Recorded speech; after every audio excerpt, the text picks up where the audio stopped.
بسم اللہ الرحمن الرحیم۔ السلام علیکم۔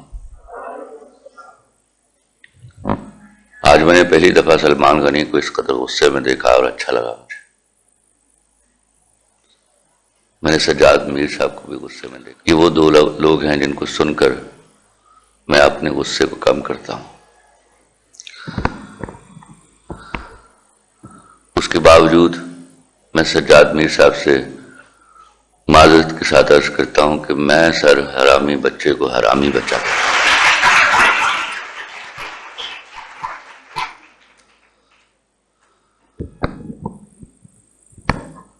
میرے نگران وزیر اعظم نے اگر فلسطین کے حوالے سے کوئی مذمتی بیان نہیں دیا تو اس کی مصروفیت کو دیکھیے، وہ مسلسل پچھلے کئی مہینوں سے ہماری نگرانی کرنے میں لگا ہوا ہے۔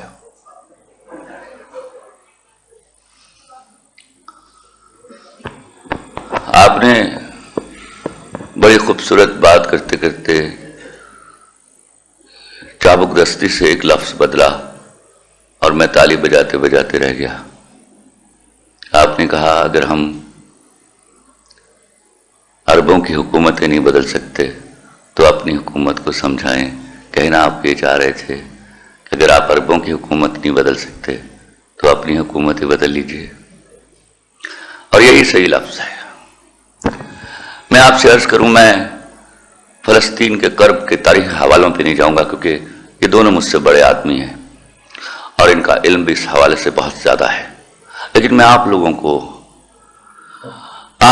سے پوچھنا چاہوں گا اور آپ لوگوں کو بتانا چاہوں گا، آپ لوگوں نے کبھی سوچا ہے کہ گنڈا کیسے بنتا ہے؟ گنڈا تب جنم لیتا ہے جب ہم اس سے ڈرنے لگتے ہیں۔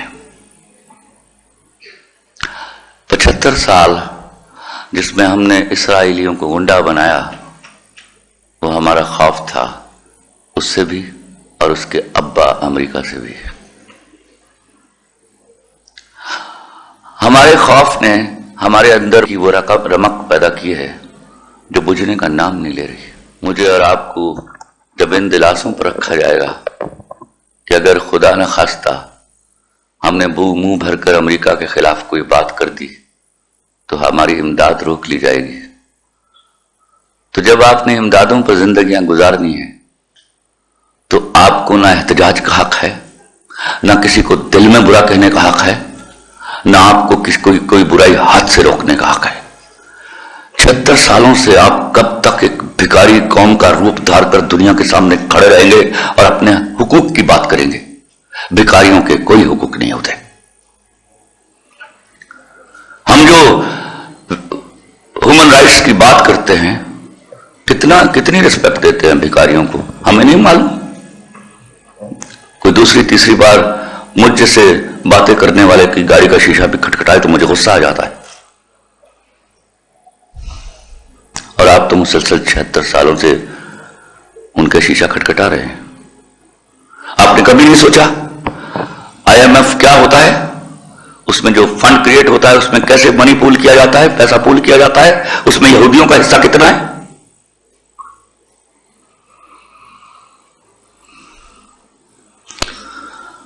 یاد رکھیے گا، ایک بہت بڑی ٹرک کی بتی آپ کو دکھائی جاتی ہے، 5th جنریشن وار اور ہائیبرڈ وار۔ خدا کی قسم، گولی کا دیا ہوا زخم گالی سے نہیں بھرتا، واپس گولی مارنی پڑتی ہے، اور برابر کی گولی مارنے کے لیے آپ کو وہ والی گولی ایجاد کرنا پڑے گی۔ آپ جو 76 سالوں سے ہاتھ پر ہاتھ دھرے دنیا میں ہونے والی ایجادات کا انتظار کر رہے ہیں۔ بے شرمی ہماری یہ نہیں ہے کہ ہم کچھ کر نہیں پا رہے، بے شرمی ہماری یہ ہے کہ ہم کچھ ایجاد نہیں کر پا رہے۔